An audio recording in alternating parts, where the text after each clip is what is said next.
Continuamos entonces. Déjenme pasar a al próximo slide. Y vemos entonces que cómo son las estructuras de los sólidos. ¿Sí? De acuerdo a la distribución espacial que tienen las partículas, los sólidos se clasifican en cristalinos y amorfos. Es decir, esto es un cuadro sinóptico de lo que estuvimos diciendo hasta hace un ratito. ¿Sí?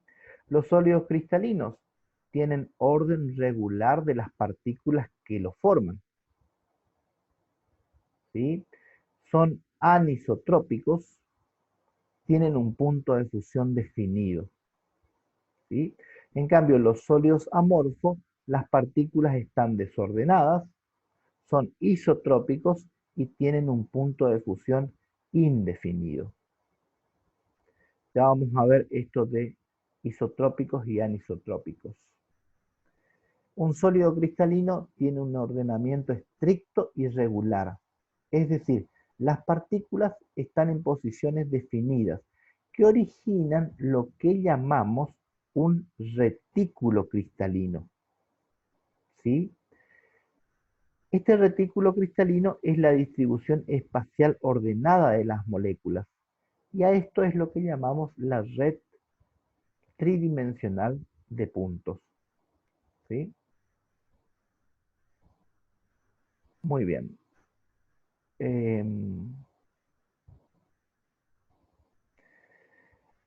Esta distribución ordenada de puntos son los que llamamos los nudos o nodos o puntos.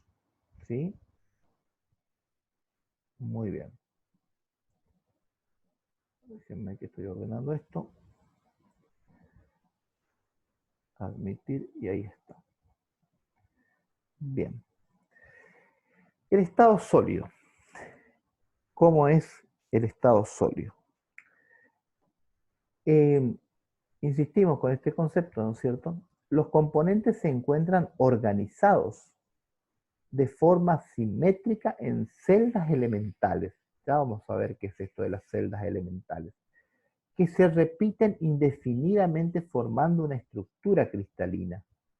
Los sólidos de enlace entre sus constituyentes pueden ser, o mejor dicho, los tipos de enlace entre los constituyentes pueden ser covalente, iónico, molecular, es decir, pueden tener cualquier tipo de enlace.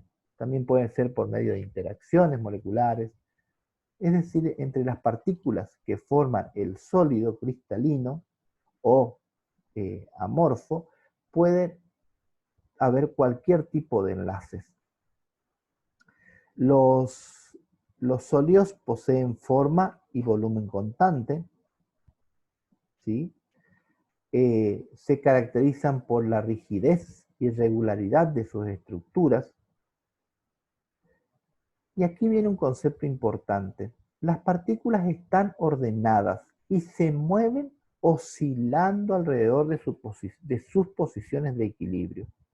Es decir, habíamos dicho que en los sólidos las partículas no se desplazaban, pero eso no significa de que no se muevan, porque se pueden mover oscilando, es decir, vibrando alrededor de una cierta posición de equilibrio.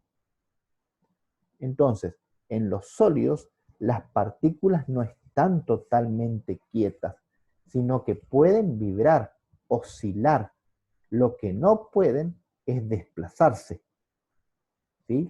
Si estas son las partículas de un sólido, por ejemplo, si considero esta partícula no puede desplazarse libremente por aquí.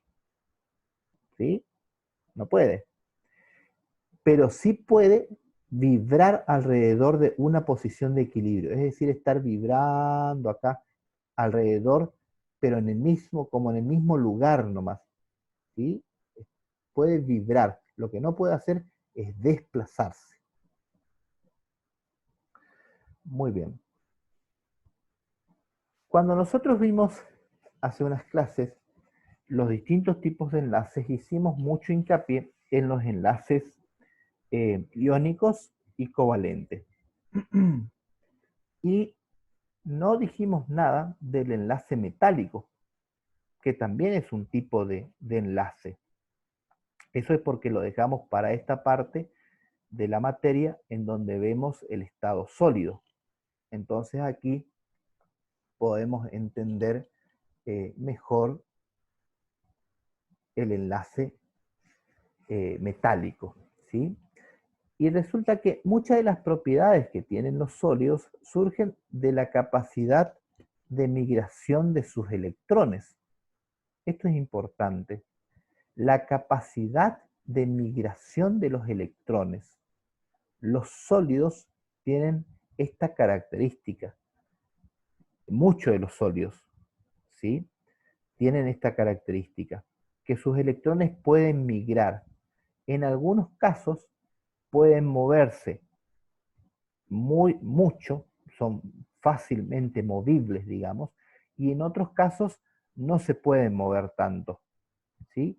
Entonces, de acuerdo a la capacidad que tengan para moverse los electrones, resulta que se los va a poder clasificar, y los vamos a poder clasificar como aislante, conductor metálico, semiconductor, superconductor y electrolito sólido, ¿sí?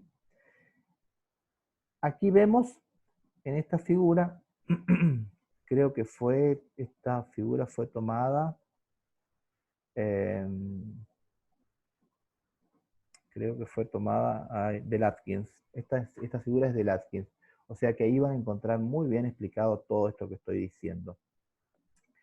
Entonces, tenemos una figura en donde tenemos en el eje de ordenadas a la resistencia que aumenta hacia arriba y en el eje de abscisas la temperatura que aumenta hacia la derecha. Y vemos cómo se comportan la resistencia. Tengan cuidado con esto, porque la resistencia es lo opuesto a la conducción electrónica. Es decir, los sólidos, conductores principalmente, conducen la corriente eléctrica a través del movimiento de sus electrones. La resistencia es lo opuesto a la conducción electrónica.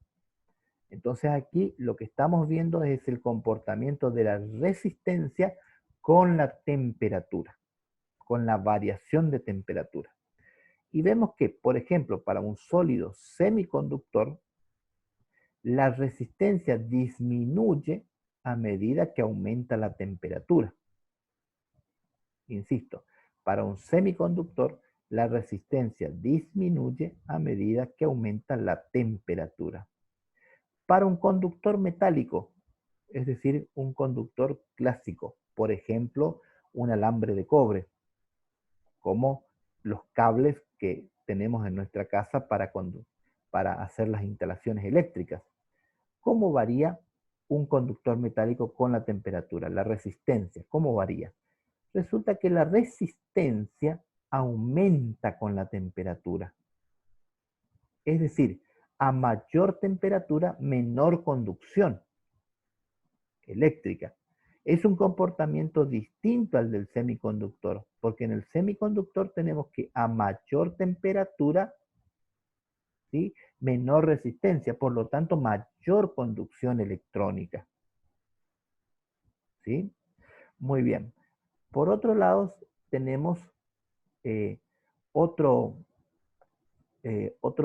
tipo de material que se usa mucho ahora últimamente, que son los superconductores. Un superconductor tiene más o menos, en líneas generales, este comportamiento.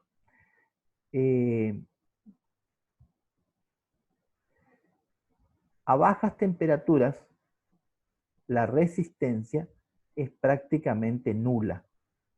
Es decir, que cuando la temperatura es muy baja, prácticamente no tiene resistencia. Entonces conduce, es un muy buen conductor. Es un muy buen conductor. Sin embargo, hay un momento en el que llega a una temperatura que la llamamos temperatura crítica, en donde de ser un muy buen conductor pasa a ser un mal conductor. Eso sería bueno que lo anoten en sus apuntes y poner que esta zona que estoy marcando aquí ahora, que estoy señalando, es la zona de mala conducción.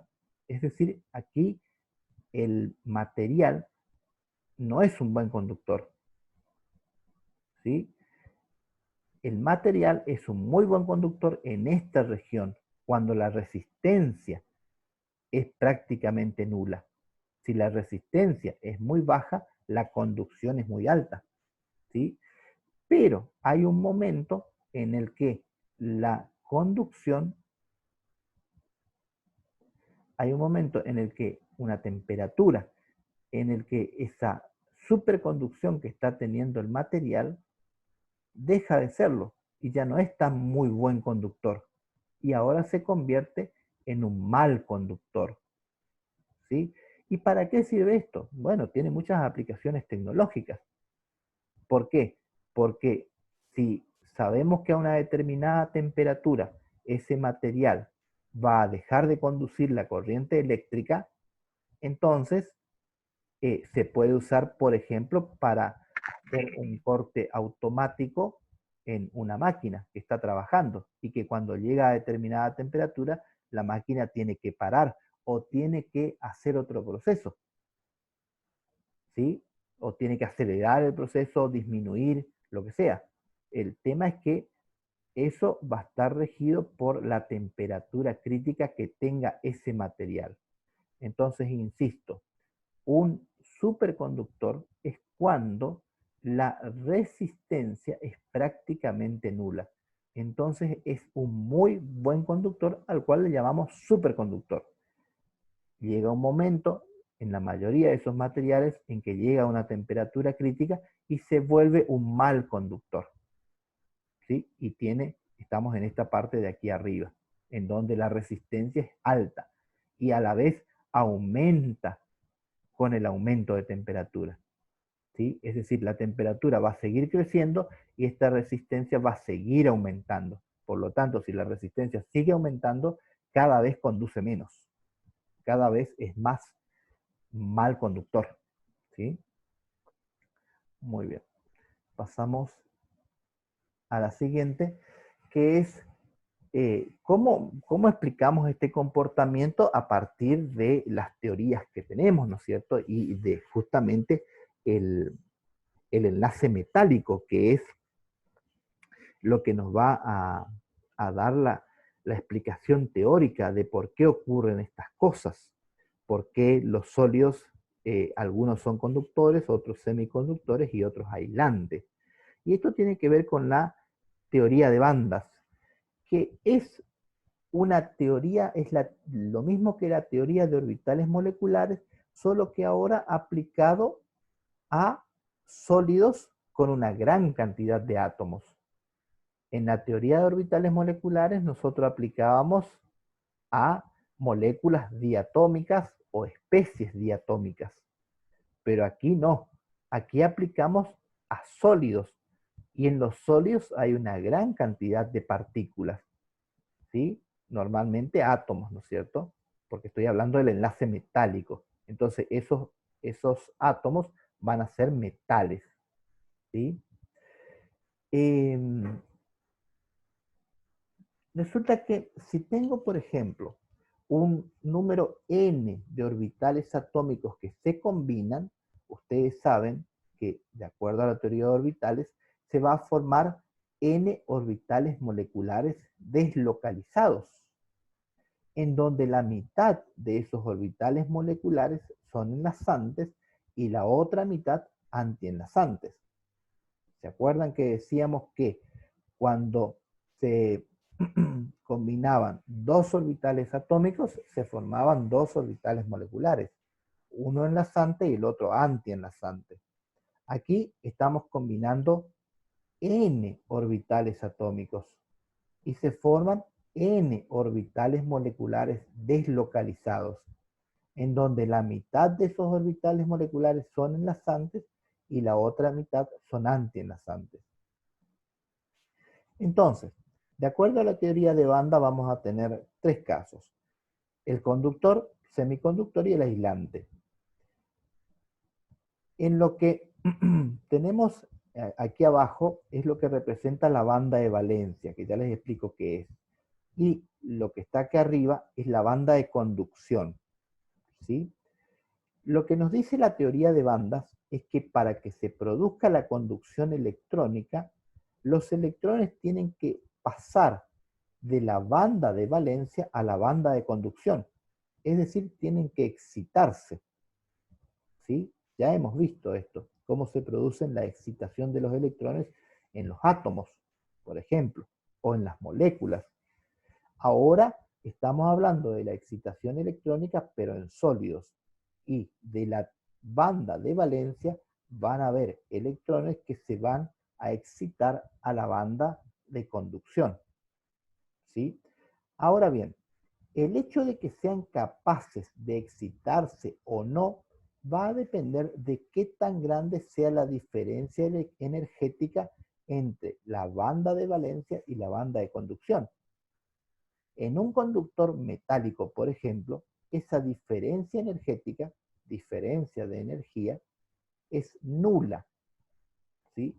Por eso es que en el conductor los electrones pueden pasar muy fácilmente de la banda de valencia a la banda de conducción, ¿sí? En cambio, en un semiconductor, las bandas están cercanas en energía, es decir, esta variación de energía entre las bandas es pequeña, pero no nula. Es pequeña, pero no nula. Esto ya supone una cierta dificultad para los electrones que están en la banda de valencia pasar a la banda de conducción, ¿sí? Y por eso, debido a esta dificultad, esta pequeña dificultad, es que estos son los semiconductores, ¿sí? En cambio, cuando tengo un aislante, por ejemplo, no sé, un pedazo de goma, un plástico, es un aislante, ¿sí?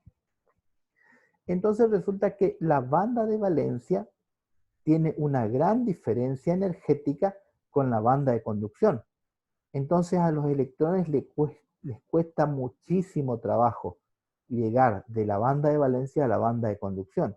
Por eso es que estos materiales son denominados aislantes, es decir, no conducen la corriente eléctrica. Esto, insisto, porque la diferencia energética que hay entre la banda de valencia y la banda de conducción es muy elevada, ¿sí? Muy bien.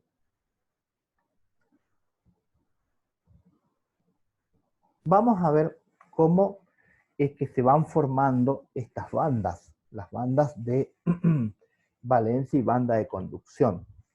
Consideremos, por ejemplo, al litio. El litio sabemos que tiene 3 electrones. Por lo tanto, su configuración electrónica es 1s2, 2s1. ¿Sí? Y tomo solamente esta parte, es decir, el último subnivel del átomo que estoy considerando, en este caso el litio. Y si tengo un átomo de litio, esto tenemos que leerlo así. Esta es un diagrama de energía parecido al diagrama TOM que hemos visto en clases anteriores para moléculas. Si tenemos un átomo de litio, vamos a tener que un único orbital 2s. Ahora, si tenemos 2 átomos de litio, vamos a tener 2 orbitales 2s, ¿sí? Porque van a haber 2 átomos de litio. Entonces, cada uno va a aportar un orbital 2s. ¿Sí? Muy bien. Entonces, como tenemos 2 átomos de litio, tenemos 2 orbitales atómicos 2s, vamos a tener 2 orbitales moleculares. Recuerden que por cada par de orbitales moleculares que se formaban, que se combinaban, repito, por cada par de orbitales atómicos que se combinaban, se formaba un par de orbitales moleculares. ¿Sí? O mejor dicho, en otras palabras, los orbitales se conservaban. El número de orbitales se conservaban. El número de orbitales atómicos que se combinaban es igual al número de orbitales moleculares que se obtenían. Entonces, por ejemplo, cuando tengo el litio 3, o sea, cuando tengo 3 átomos de litio, eso es lo que quiero decir. Cuando tengo 3 átomos de litio, tengo 3 orbitales atómicos 2s. Por lo tanto, voy a tener 3 orbitales moleculares que se formaron. ¿Sí? Cuando tengo 4 átomos de litio, voy a tener 4 orbitales atómicos 2s. Por lo tanto, 4 orbitales moleculares que no tienen nombre. En este caso no le ponemos nombre. ¿Por qué? Porque cuando llegamos a n átomos de litio, es decir, una gran cantidad de átomos de litio, imagínense la cantidad de orbitales que tenemos. Tenemos n sobre 2 orbitales moleculares enlazantes y n sobre 2 orbitales moleculares antienlazantes. ¿Sí? Si tenemos que ponerle nombre a todos esos, nos volveríamos locos.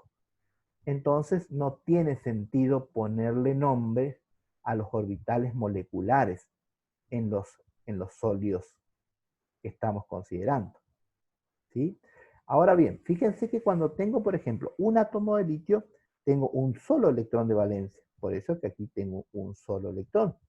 Ahora, cuando tengo 2 átomos de litio, tengo 2 electrones de valencia. Los ubico aquí abajo, en el orbital molecular de menor energía. Cuando tengo 3 átomos de litio, tengo 3 orbitales moleculares y 3 electrones para ubicar.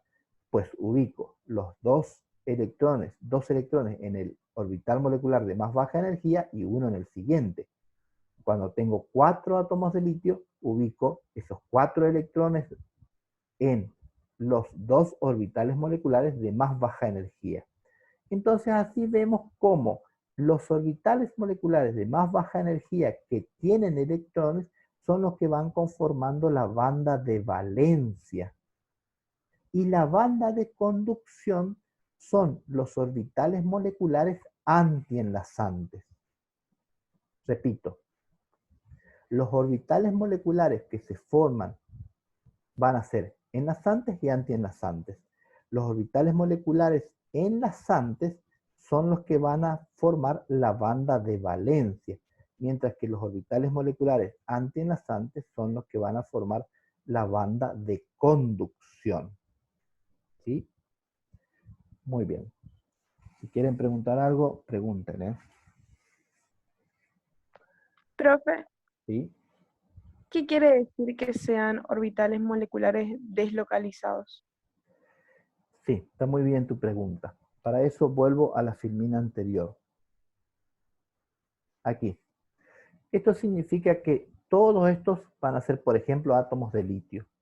Cuando se van formando los orbitales moleculares, el orbital molecular no va a estar localizado, sea enlazante o no va a estar localizado, por ejemplo, entre estos 2 átomos de litio.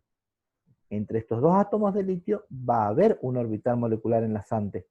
En realidad va a haber muchos orbitales moleculares enlazantes entre todos los pares de átomos de litio. Pero esos orbitales moleculares no quedan localizados entre 2 átomos. Por ejemplo, entre estos 2 átomos. Voy a poner el puntero porque si no me vuelvo loco. Entre estos 2 átomos. ¿Sí? Entonces, aquí no va a estar localizado el orbital molecular, sino que va a estar completamente deslocalizado en todo el sólido. ¿Se entiende? Sí, profe. ¿Sí? Bien.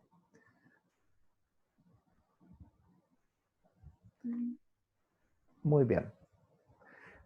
Si hacemos el mismo análisis para el sodio, por ejemplo, vemos que nuevamente a medida que se van sumando átomos de sodio, se van sumando orbitales moleculares y se van formando la banda de valencia y la banda de conducción, en donde en la banda de valencia tenemos los orbitales moleculares llenos y en la banda de conducción los orbitales moleculares vacíos. ¿Sí? Bueno, aquí están algunas definiciones que ya las fuimos viendo, pero las repasamos. La banda es un conjunto de orbitales muy próximos en energía. Eso es una banda, un conjunto de orbitales que están muy próximos en energía. Por ejemplo, la banda de valencia o la banda de conducción. La banda de valencia está formada por orbitales y electrones de la capa más alta. Es lo que estuvimos viendo, ¿no?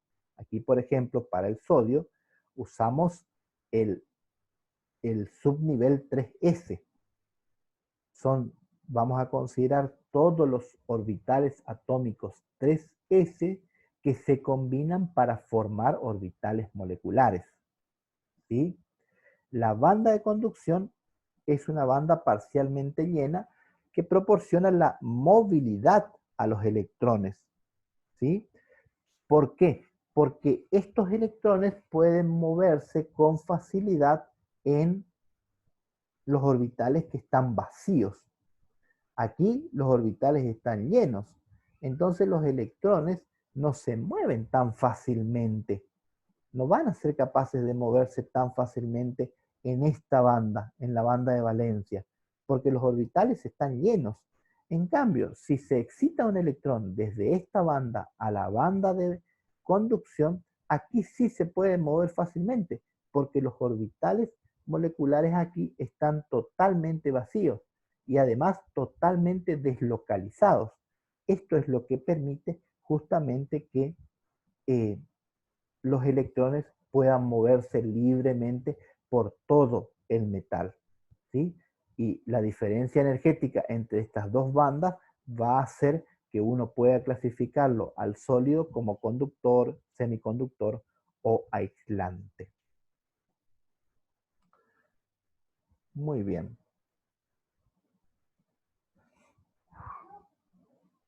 Creo que me quedó por aquí.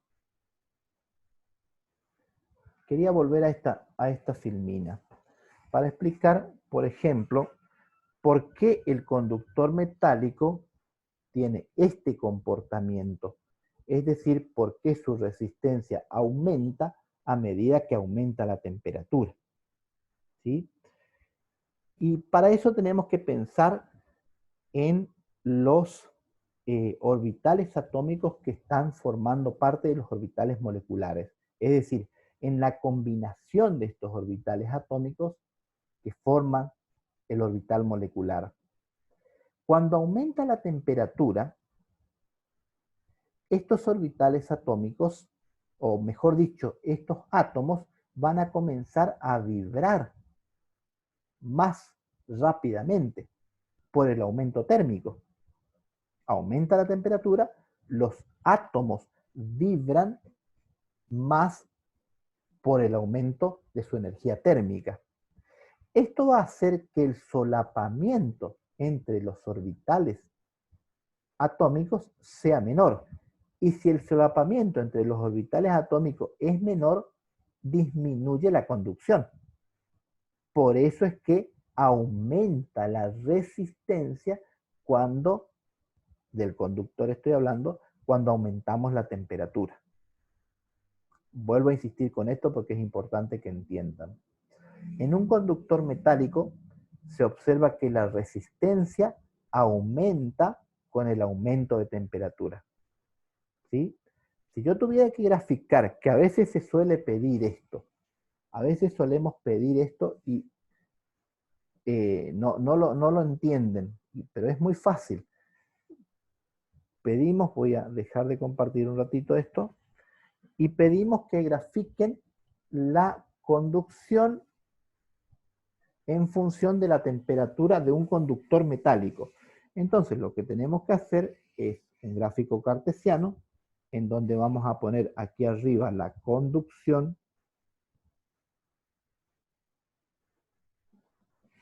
y aquí abajo la temperatura. ¿Sí? Y la resistencia aumenta linealmente así, ¿no es cierto? Si aquí tuviera resistencia, la representación gráfica sería así, para un sólido cristalino. Pero como estoy hablando de la conducción es lo inverso a la resistencia. Entonces, la representación va a ser esta.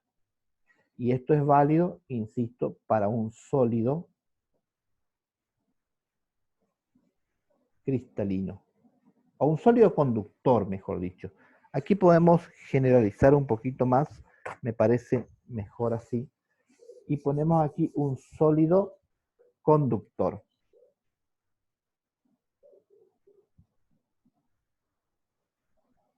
¿Sí? Para un semiconductor sería esta, ¿sí? La forma de la curva. Y a ver, ¿por qué sería esta? La forma de la curva de conducción versus temperatura para un semiconductor. ¿Por qué aumenta la conducción cuando aumenta la temperatura? ¿Por qué? Porque en el semiconductor los orbitales atómicos no están totalmente solapados. Es decir, hay poco solapamiento entre esos orbitales atómicos. ¿Sí? Hay poco solapamiento. Ahora, el hecho de que vibren, de que cuando uno aumenta la temperatura, aumenta la vibración de esos orbitales atómicos. ¿Sí? El hecho ese de que vibre hace que se solapen más. Y al solaparse más, aumenta la conducción electrónica. Contrario a lo que sucede con un sólido conductor. ¿Sí? En un sólido conductor ya están solapados, están muy solapados. ¿Sí? Están así, solapados. Muy solapados los orbitales atómicos. Pero empieza a vibrar, empieza a producirse la vibración y ese solapamiento disminuye. Y al disminuir el solapamiento, disminuye la conducción electrónica. En el semiconductor, insisto, el solapamiento es menor. El solapamiento es apenas. Pero como empieza a aumentar la temperatura, empieza a aumentar la vibración, empieza a aumentar el solapamiento. Y por eso en el semiconductor la conducción aumenta con el aumento de temperatura.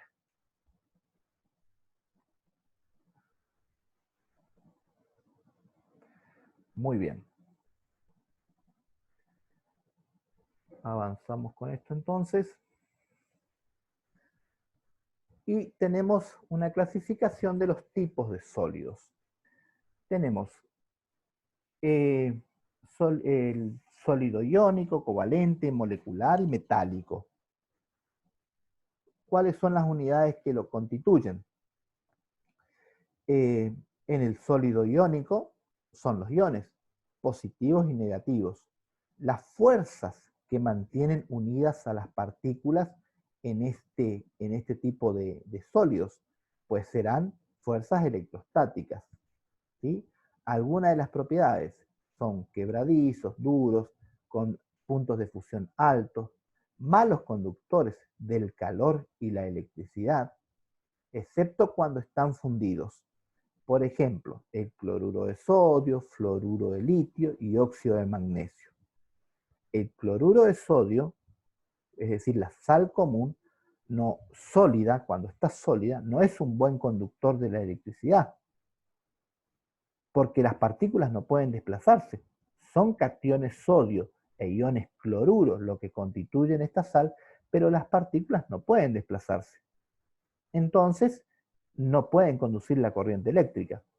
Ahora, si los pongo al estado fundido, es decir, los derrito, los vuelvo líquidos, resulta que estos cationes sodio y los iones cloruros van a ser capaces de desplazarse y al poder desplazarse van a conducir la corriente eléctrica.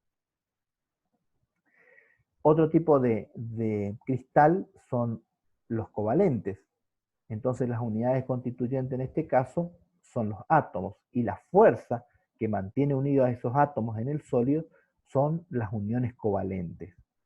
Estos son duros normalmente con alto punto de fusión, también son malos conductores del calor y la electricidad. Por ejemplo, el carbono diamante o el cuarzo. También es un mal conductor de la electricidad y del calor. Los sólidos moleculares están constituidos por moléculas o átomos, ¿sí? Las fuerzas intervinientes en este caso son fuerzas de Van der Waals, es decir, son interacciones débiles.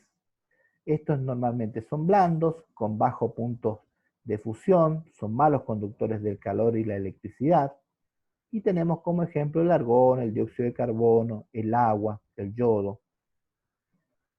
Luego tenemos los sólidos metálicos, que están constituidos por átomos, y la fuerza que mantiene unido es lo que acabamos de ver, el enlace metálico. Estos pueden ser blandos o duros. Por ejemplo, el hierro es un metal duro, conductor de la electricidad, ¿sí? Pero el mercurio es un metal líquido, o para no ir tan al extremo, el plomo. El plomo es un metal relativamente blando comparado con el hierro, ¿sí? Estos pueden tener bajos o altos puntos de fusión.